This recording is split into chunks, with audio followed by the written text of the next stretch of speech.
Hey everybody, this is Grace. In this video, I'm going to talk about, well, first off, I'm going to mention something I put years ago, a certain way that happened to, it was going on with me in a bad situation. It's when, and this has happened in my life at different times, so I don't know how many years was the first time that I noticed these things, you know, when somebody does something to you and it's what other people would call petty, and I mean, on appearance, yeah, maybe it might seem small, like it's not that big of a deal, and they will say that it's so petty, you should be above that, rise above it, you be the stronger person. They say these kinds of things.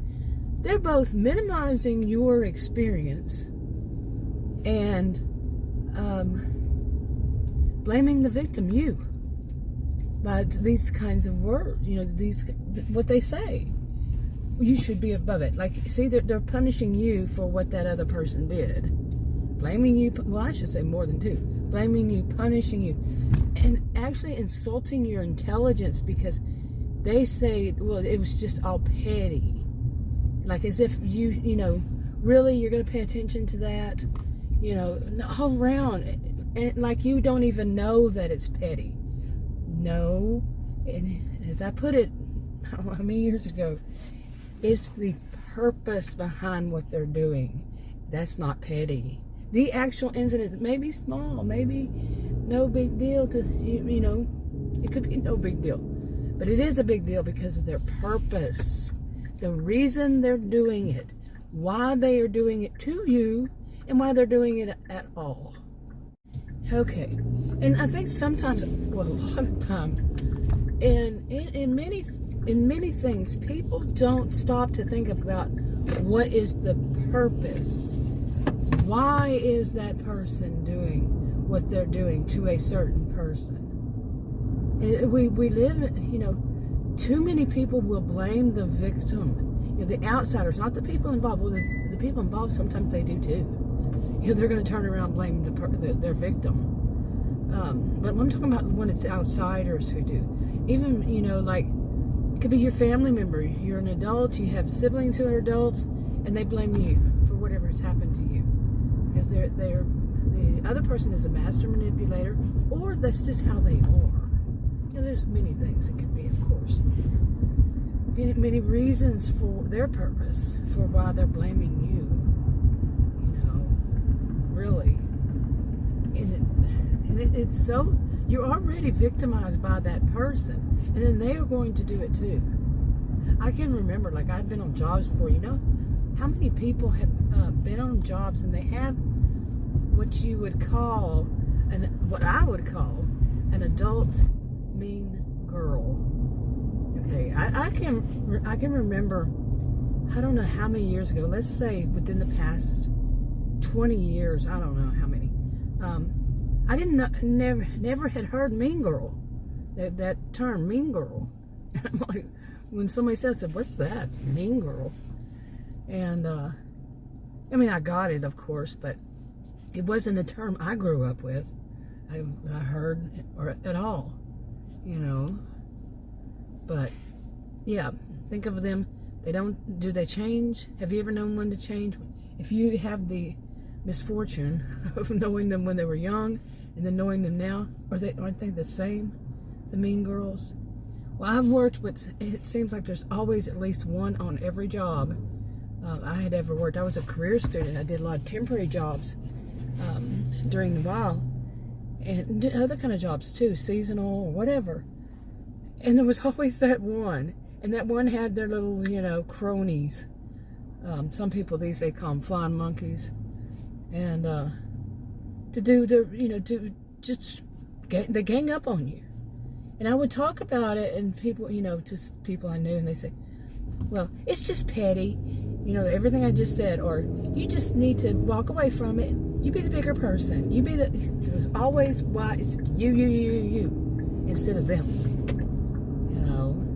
And I know for some people they're really wanting to, you know, help you by saying that when it's not. They have just minimized your experience. They've blown it off. they don't understand what's causing within you, causing you to feel and to, like, then you're shut up. You've been made silent. You have to suffer in silence because they don't want to hear it. They don't want to know it. For some of them just think that's what you're supposed to do, is to tell people, soothe them, saying, oh, it's just petty. Okay, you are way too close with your wheels. Seriously, you only get one lane. You don't get both. And you're driving. Okay, this is ridiculous, really. They're going to take up 2 lanes. Yeah. God, look at that. They don't know how to drive that thing. They kept taking up 2 lanes. I'm serious, taking up 2 lanes. And then right at the end, they slowed down so much. It was like, oh, my, real life happens in the middle of a video. But anyway, where was I now? Yeah, I've had some weird ones. I've actually been on making a video and like, see, I'm in this lane right here and have somebody come from way far on the other side and go in front of me, like 2 lanes over, and then shoot in front of me. And me and other people, I've caught them on camera several times because I've been doing this for years.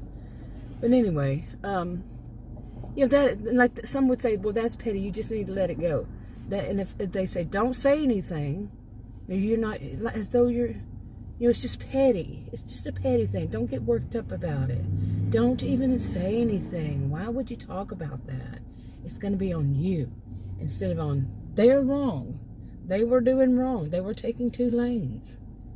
You see what I'm saying? Don't sweat the small stuff. There's so much, like people, maybe you grew up hearing it too, that people keep things bottled up inside. Well, there are people who want to make you bottle them up inside.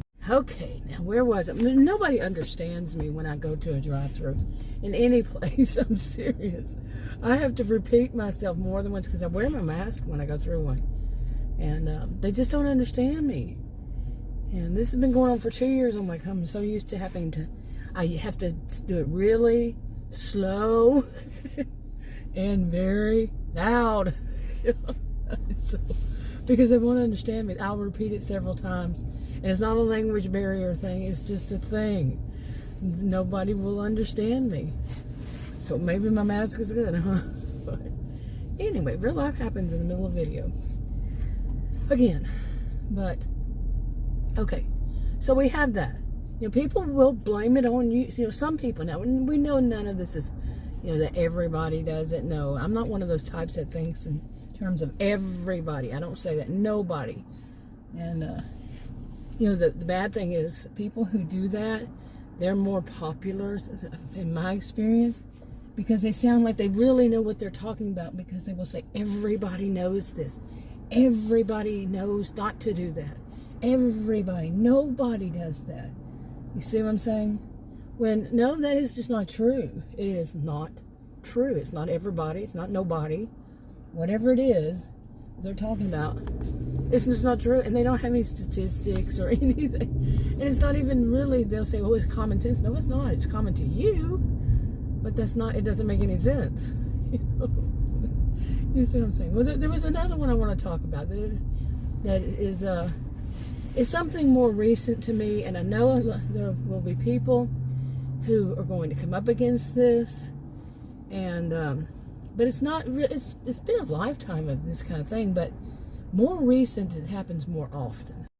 Okay, pour on the blinker, but I'm getting a little bit of a sore throat. Every time I do a video, I get a sore throat. Lately, I had really bad allergies and had them all my life. And it's every season, all year round, year after year. And I often lose my voice. I can just talk for 30 minutes and my voice goes out. For years. Anyway, now, okay, lately I have heard more and more over, I don't know how many years, and it's actually increased. People saying it's okay to, that adults cuss. Okay, that's another one of those things people say, all adult. That's as though they're saying all adults. The all is applied, implied. And no, not all adults cuss. You see what I'm saying? Now, and they use that as an excuse to use adult language, vile even. I mean, I'm talking like women and men calling women online, on video, the C word. Or any of the letter words. And they say, well, adults cuss like that. Adults use that kind of language. No, again, they're implying that all adults do. And that you are at fault for thinking otherwise. I don't know any, really. In my lifetime, I've not known many to call a woman the C word. C letter word. No. It just isn't that common as some people. And I've lived many places. I've been in, different, okay, I'm just going to say I've lived in many. I think you know what I'm saying. Many types of situations, worked in many types of places. I've moved around, lived in other states. All this stuff. I have never known anybody, some stranger, somebody, using that kind of letter word. It's just not something that adults do. All, the way they put it, as though it's all adults. Some of them, yeah, in my views, those are the ones that are the bottom feeders, to call another woman, or to call a man to call a woman that, on video, just because he or she didn't like what that woman said. And what the woman said was nobody deserves verbal abuse. Nobody deserves it. You see. Okay. And that's part of the whole thing. Nobody deserves to be verbally abused. Nobody deserves to be abused. Okay? I think people have a hard time understanding that. Because many people still to this day think that abuse is only physical. The only way you can use the word abuse is if somebody is physically abusing somebody. That is not true. That is not true. Okay, there are many types of abuse. And one of them is verbal abuse. And people who are verbally abusive, now in my experience, often use these letter words. They often cuss. They're often vile. They often say things that are so truly hurtful to people, that are shocking, that are, like I said, just vile. Okay, that insinuate something. You see what I'm saying? They do. Okay, I'm a social and behavioral scientist, by the way, and taught at college and university. Now these days I'm more laid back, but yeah, we know this. And what is behind it? What is the purpose? To show dominance, to be over somebody. Some of them, just some of the reasons. But dominance, and it shows what? Aggression. Okay, people that are verbally abusive, when they use these words, they're trying to show dominance, power, control. They are aggressive. They're showing aggression. It's as though they are making a threat. You see? All these things, and then some. And maybe none of them. But how often have you heard someone use a cuss word without there being at least a hint of aggression behind it? Or any of these things I've mentioned, and then some. There's a purpose behind using that word. When they're using it against somebody else, when they're saying it about, and it can be that they are on the good side of things, and that's one of the things I'm leading to. It's even the good people, and good people have, I don't know. Well, I do know. They have developed a sense of, this is what adults do. No. It's not. Necessarily not. No, they don't. Not all adults use that kind of language. Okay, now you can be using without using that language and be aggressive. Sure. I'm not saying that it can happen. But especially growing up in a culture where, what child ever went to school and was taught that cussing was okay? Were they ever taught that cussing, swearing was okay once they became an adult? I don't think so. I cannot imagine any school system teaching children that it's okay to cuss, it's okay to swear, it's okay to be vile, it's okay to be suggestive. You go to a job and you use that language, what happens? Many, not all, of course, jobs, when it comes to that, you may have a boss that does the same, and they say it's okay. But you see what I'm saying, right? Well, anyway, I'm going to wrap this one up. I'll make one more on that, another video. I'll talk to you in another video. Bye.